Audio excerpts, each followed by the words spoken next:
প্রভু যিশুর 12 জন শিষ্য কারা কারা ছিল? পিতর কিভাবে মারা গিয়েছিলেন এবং কোথায় সুসমাচার প্রচার করেছিলেন?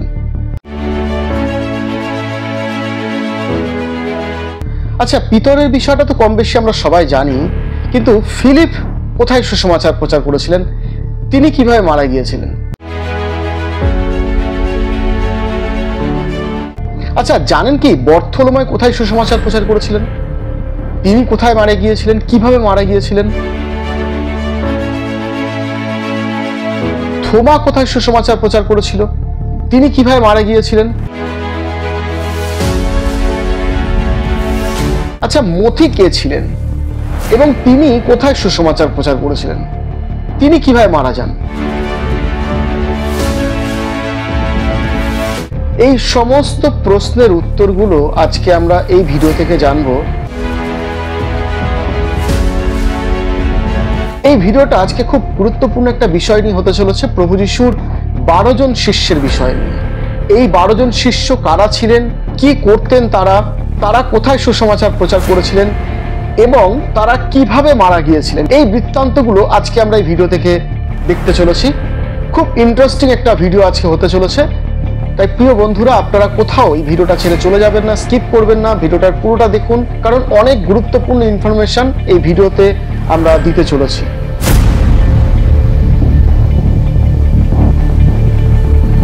নমস্কার, আমি বিশ্বজিৎ, আপনারা আছেন আমার সঙ্গে ইচ্ছেরানা ইউটিউব চ্যানেলে।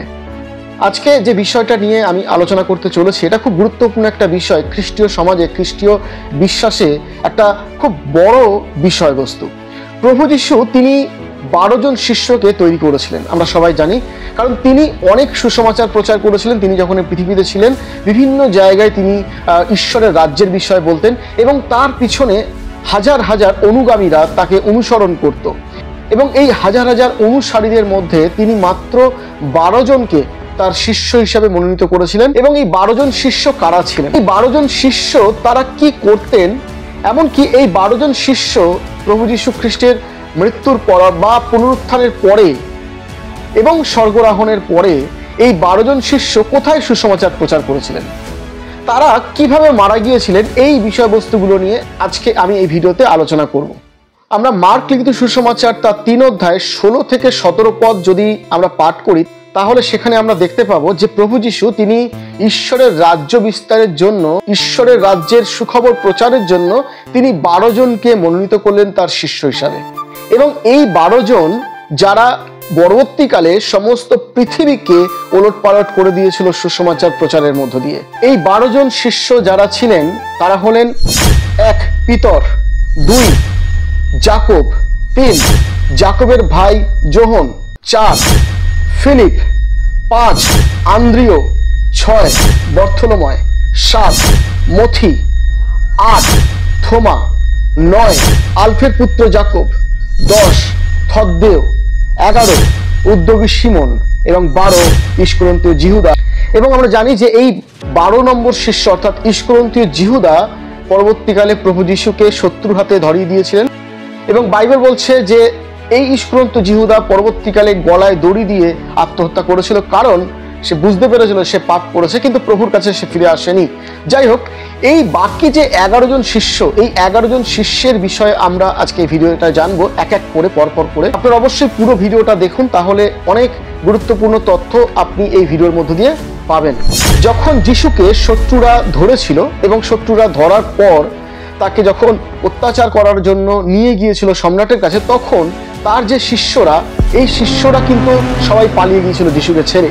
এবং তারপরের যে ঘটনা, যখন যিশুকে কবর দেওয়া হয়, কবর থেকে তিনি যখন পুনরুত্থিত হন, এই পুনরুত্থানের পরে প্রভু যিশু তিনি তার শিষ্যদেরকে দেখা দিয়েছিলেন। তারপরের যে ঘটনা, প্রেরিত পুস্তকের ঘটনা যদি আমরা দেখি, প্রেরিত তার একেবারে প্রথম দিকে এই যিশুর শিষ্যরা একটা ঘরের মধ্যে ছিলেন এবং ঘরের মধ্যে তারা প্রার্থনা করছিল। ঠিক সেই সময়ে পবিত্র আত্মার আগমন ঘটে এবং পবিত্র আত্মা তাদের মধ্যে নেমে আসে এবং তারা পবিত্র আত্মায় ভরপুর হয়। তারপরেই তাদের সুসমাচার প্রচারের কাজ শুরু হয়। এবং এই প্রেরিত পুস্তকে যদি আমরা ভালো করে দেখি, তাহলে দেখব যে 11 জন শিষ্য তারা ওখানে ছিলেন, একজন শিষ্য যেহেতু ইস্করিওতীয় জিহুদা তিনি মারা গিয়েছিলেন আগেই, এই ইস্করিওতীয় জিহুদার জায়গায় তারা আরেকজন শিষ্যকে মনোনীত করে এবং তার নাম হচ্ছে মত্থথিও। অনেক খ্রিস্টীয় বিশ্বাসীরা বা যারা স্কলার তারা মনে করেন যে আসলে ঈশ্বরের ইচ্ছা ছিলেন সাধু পৌল সেই 12 নম্বর স্থানটা পাক, কিন্তু যেহেতু তারা অলরেডি একজনকে মনোনীত করেছেন তাই সাধু পৌল সেই স্থানটা পায়নি, কিন্তু এটা ঈশ্বরের হয়তো ইচ্ছা ছিল। যাই হোক, এই তর্ক বিতর্কটা আমাদের কাছে গুরুত্বপূর্ণ বিষয় নয়। গুরুত্বপূর্ণ বিষয় হচ্ছে যে ঈশ্বর সবাইকে মনোনীত করেছিলেন। তাই আজকে আমরা এই 12 জন শিষ্যের বিষয় এবং সেই সঙ্গে সাধু পৌলের বিষয়ে দেখবো যে তিনি কিভাবে মারা গিয়েছিলেন, কারণ সাধু পৌলকে ছাড়া নতুন নিয়ম একেবারে বলা যায় অসম্ভব হয়ে পড়ে। তাই 12 জন শিষ্য প্লাস সাধু পৌল, এই 13 জনের বৃত্তান্ত আজকে আমরা দেখব। প্রথমে যার বিষয় আমরা দেখব তার নাম হচ্ছে পিতর। আমরা জানি এই পিতর যখন যিশু এই পৃথিবীতে ছিলেন সেই সময় পিতর যিশুকেই প্রথমে ঈশ্বরের পুত্র বলে আখ্যাত করেছিলেন। তিনি বুঝতে পেরেছিলেন যে ইনি হচ্ছেন ঈশ্বরের পুত্র, এবং তারপরে পিতর প্রভু যিশুকে বলেন যে সবাই অস্বীকার করলেও আমি তোমাকে অস্বীকার করব না। কিন্তু প্রভু যিশু তাকে বলেন যে তুমি 3 বার আমাকে চিনে না বলে অস্বীকার করবে, তারপরে সেই মোরগ ডাকবে। এবং পিতর যিশুকে 3 বার চিনে না বলে অস্বীকার করেছিল। সেই পিতর পবিত্র আত্মার আগমনের পরে পিতর প্রভু যীশু খ্রিস্টের বিষয়ে সুসমাচার প্রচার করতে থাকে, এবং রোমে পিতর সুসমাচার প্রচার করেছিলেন। সম্রাট নিরোর অত্যাচারে রোমে পিতরকে প্রায় 600 খ্রিস্টাব্দে ক্রুশে বিদ্ধ করা হয়েছিল। তার মৃত্যুর সম্পর্কে বলা হয় যে পিতর তিনি বলেছিলেন যে প্রভু যিশুর মতন একইভাবে ক্রুশে মারা যাওয়ার সেই যোগ্যতা তার মধ্যে নেই, তাই তাকে উল্টোভাবে ক্রুশে মেরে দেওয়া হোক।